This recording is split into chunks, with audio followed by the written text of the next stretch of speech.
back to Morris Modified. So I know it's been about 2 weeks since I've posted my last video, and in the last video I mentioned that I started a new job back in mechanics. So I had to transport my toolbox, all my tools and everything to the new job, and I've been focused and doubled down on that, and didn't really have much time to really focus on the soarer or the nav, so I haven't fitted the lights to the nav yet.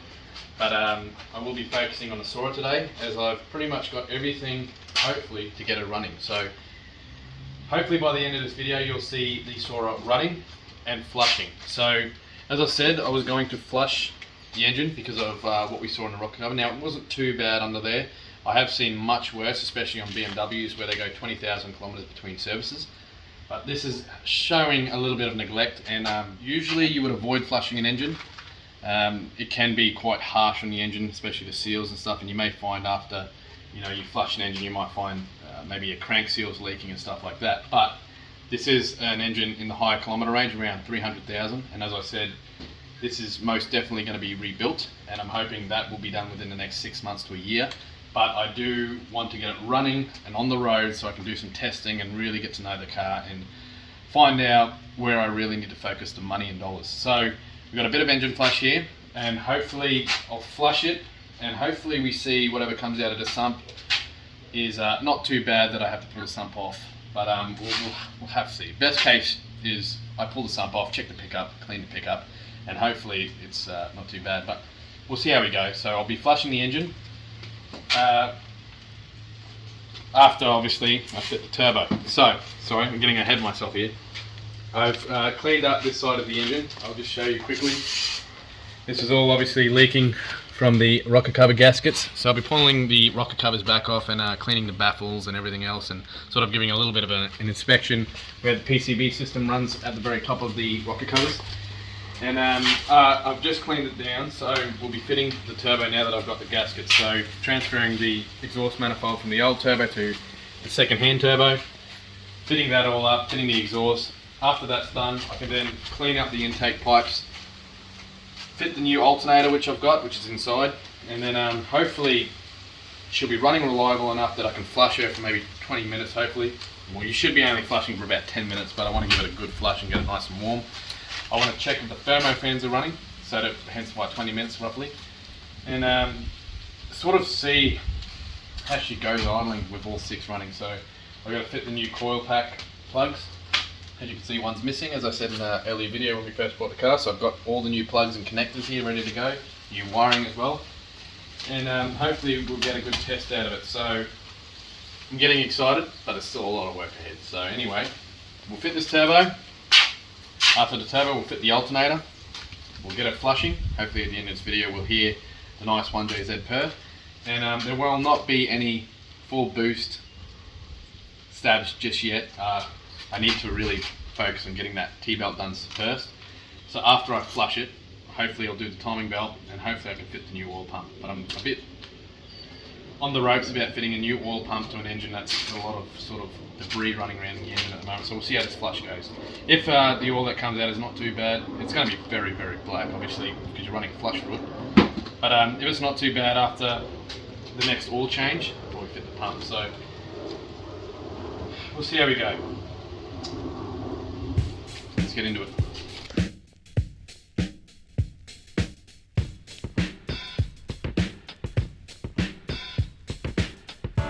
So as you will see in this video, I'll be doing a lot more voiceover work than usual. So I used to sort of pause and take my time and talk about it as I do the work, but there is a lot to get done in this video, as you will see, and I'm really trying to get this car on the road. So instead I will be doing what I'm doing right now and talking you guys through it. So here I'm just removing the manifold from the old turbo and fitting it to the new turbo, while also cleaning up the flanges to make sure there is no old gaskets or whatever that can obstruct the new gaskets from actually sealing.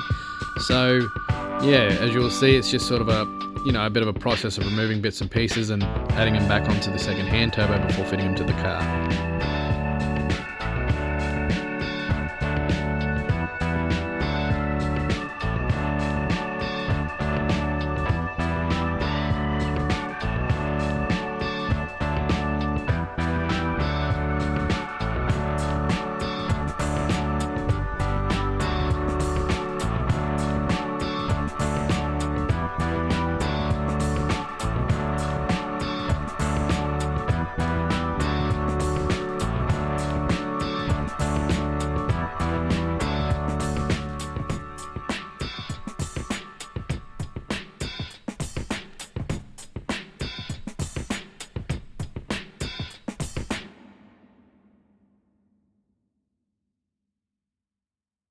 Here we are. Now we are up to putting the intake pipes back on. So as I said in an earlier video, I believe that the compressor wheel of the rear turbocharger was actually hydroblasted by oil being flicked off the serpentine belt into the air filter, penetrating the air filter over time, as it looked like it hadn't been cleaned in years, and reaching the compressor wheel and slowly but surely hydroblasting and wearing those tips away. So in saying that, you've also got a lot of build-up in these intake pipes. So as you can see, I've put a little bit of degreaser in there already, but we'll be washing these out completely, getting these nice and absolutely spotless on the inside. And I'll also be replacing all these vacuum lines, all these pipes, everything, the joiners, a lot, so PCV pipes as well. So as you can see by this intake pipe here, the internal parts have actually started collapsing, so they're no good.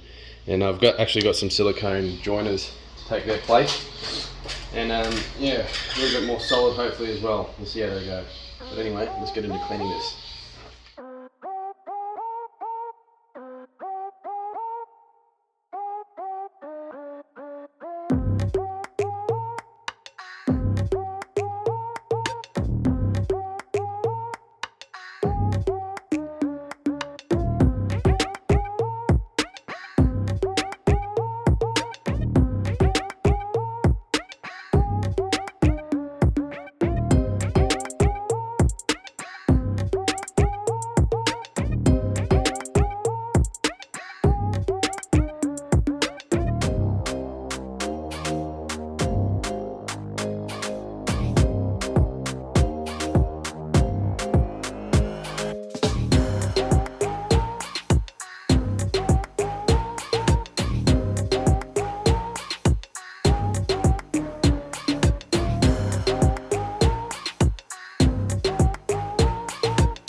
So I do have an oil-coated K&N universal air filter on its way from K&N. Should arrive within the next few weeks, but for the moment this is the only universal K&N air filter you can get off shelf at a super cheap Repco or Autobahn. So this should get me by for while I'm sort of flushing it and running it engine testing.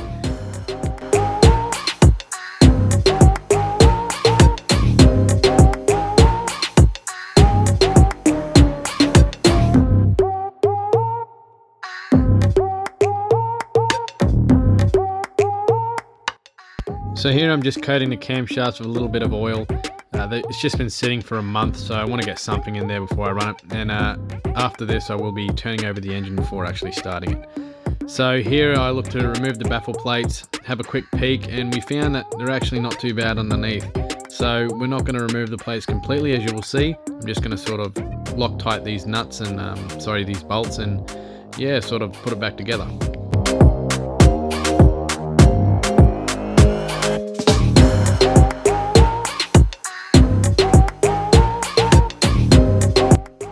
So before removing the rocker cover or rocker covers, it's best to actually blow the area with compressed air to get rid of any dust, dirt and debris. You don't want that falling into the cylinder head and onto your camshafts. And once you've removed the cam covers, you actually want to clean any old sealant from the joins where the rocker cover gaskets go on the actual rocker covers themselves and on the actual cylinder head. So you'll find silicone around half moon corners and flange joins, and you want to clean those thoroughly and then reapply silicone just before you put the rocker covers back on. If you don't put the silicone in those corners of the half moons and those flange joins on the front or rear timing cover, you actually find those places will weep and you'll be doing the job twice.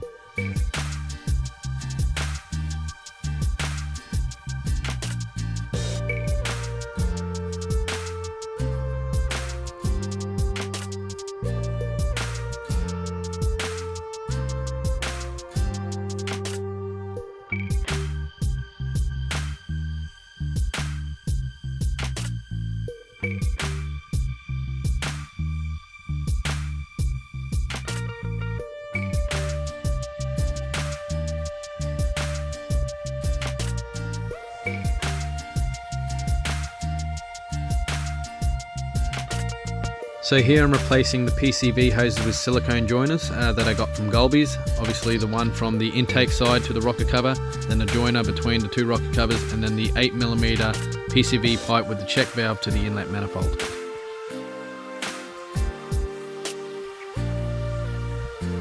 So here you'll see that the 8mm PCV pipe with the check valve is actually blocked full of carbon buildup. So yeah, with the fresh silicone ones you should be all good.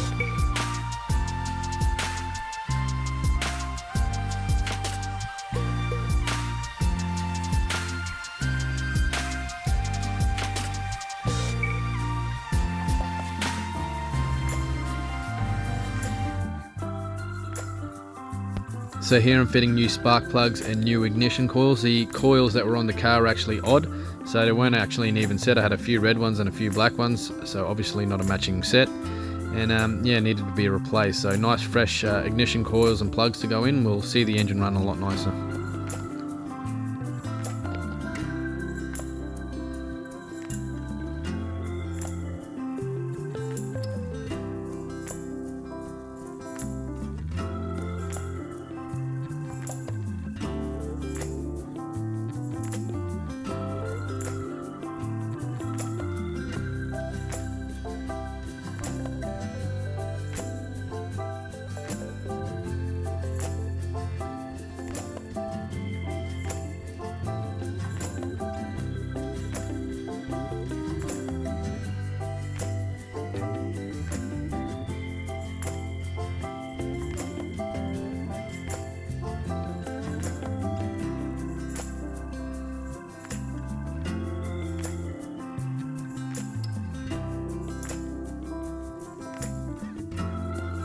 Oh yeah, and if you're wondering, excuse the crap music, I'm just kind of running out at this point. This is a pretty lengthy video, and yeah, I need to sort of expand my music inventory.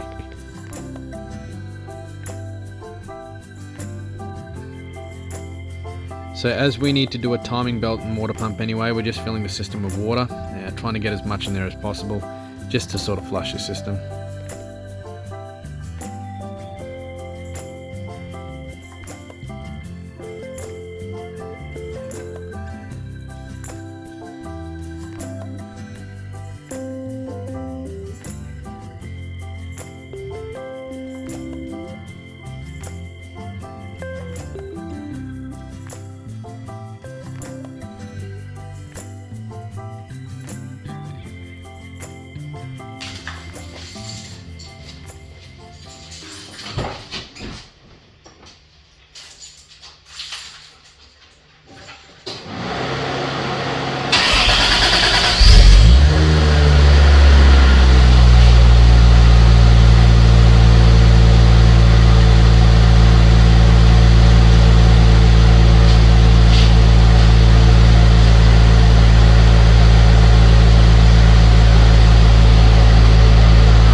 Yes, no engine light, no start, charge light. Oh, beautiful.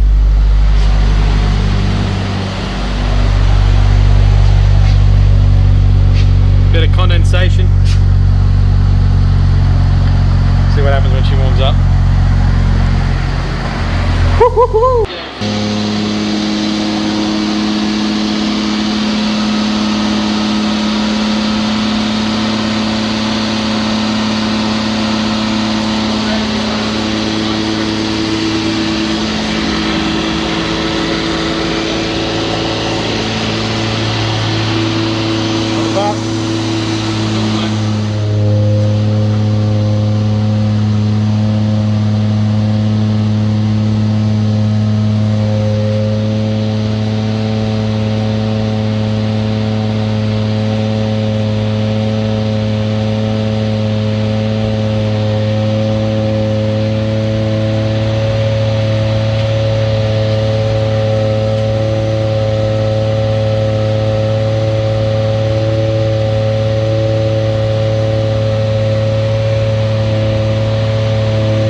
Getting warmer.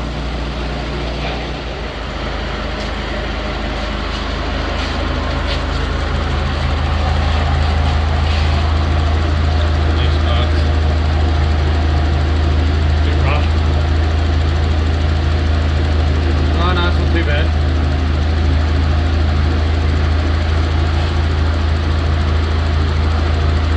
See this fan's running.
We're getting 14 volts from the alternator, but we're only getting 12 in the battery, which tells me that we have bad cables, which you can see they're crap and they need to be done anyway. They're not even labelled with power and earth. So we're going to let it just cool down after those few runs, get a little bit of turbo. Obviously that's not full boost, that's just a little bit of a teaser. One, awesome, I got to hear more turbo noise this time. I'm bloody happy, finally. But obviously I only got up to about 5,000 RPM and I believe these rev out to 9, so I'm excited by 5,000 RPM, but I'm nervous about getting to 9, but one day hopefully she'll get there reliably and I can really hear what a 1JZ sounds like high up in the RPM range. Apparently these 1JZ GTEs love, or at least handle high RPM very well, so that's what I want to get mine to. But from that raw analysis, from what we have found, okay, we got up to 90 degrees. Thermo fans are not cut in. That is why the AC fan is hardwired. And as you can hear, the AC fan actually raises with engine RPM, which is a good thing. That's what you do want. But I do believe that these fans are not designed to do that. Thermo fans in general aren't designed to be on all the time. They burn out. They're designed to cut in when you need them and then shut off when you don't. So I'm going to have to upgrade these to Mishimoto's, which is what I want anyway. And nice new reliable fan so that I don't have to worry. Got to get rid of this bird's nest, all this wiring and crap that I don't know really what it's for. I believe it is for the thermo fans and it could be for a lot of other stuff. Get rid of this dial sensor gauge here, that doesn't not needed. Start fresh. We also found that the alternator charges at 14.5 volts, which is awesome. That's testing off the power cable to the engine mount. But, sorry, the engine, you know what that is. But we're only getting 12.7 volts here, and it does raise when we put the headlights on and raise RPM, but 12.7 is no good. So we've got voltage drop here somewhere. This is getting hot, so I believe it's these old cables here, and they're going to need to be done anyway because the insulation's shocking, and I don't like that they're actually not indicating which one's the power, obviously which one's the positive and which one's the negative. Positive is always red, these are both black, so bloody confusing if you put a new battery in and you've never worked on a car, which I was confused with. So anyway, we sorted that out. So plan from here, fix the cables up, get the new fuses, then we've got a timing belt kit, then we've got an oil pump after a few flushes and oil changes obviously, and then ignition lead connectors, so they need to be done. We're going to put some batch plates because it's missing all the under trays, it's missing all the wheel arch guard covers, inner liners, but you know, we'll slowly get there. Looking forward to driving this thing, but as with all projects, you've got to take your time.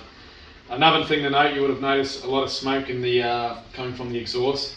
The fuel is disgusting. It smells like E10 or something. It's been sitting for a year, or maybe even more. I've been told a year. It was registered, so I was driving, but the fuel smells awful. So I think there's E10 in there. I put 98 in there, about half a tank to try and dilute it, and a bit of injector cleaner, but I highly doubt it's yeah, we got to drain the tank, new fuel filter. That fuel filter's old. So anyway, we're going to chip away at it, and hopefully we'll get this thing running and actually hear proper 1JZ noise and really get it under load and see what she really sounds like and what she's really got. So anyway, exciting stuff ahead, but hard work ahead. Man, I'm getting tired, but you got to love the hobby. So love, build and improve.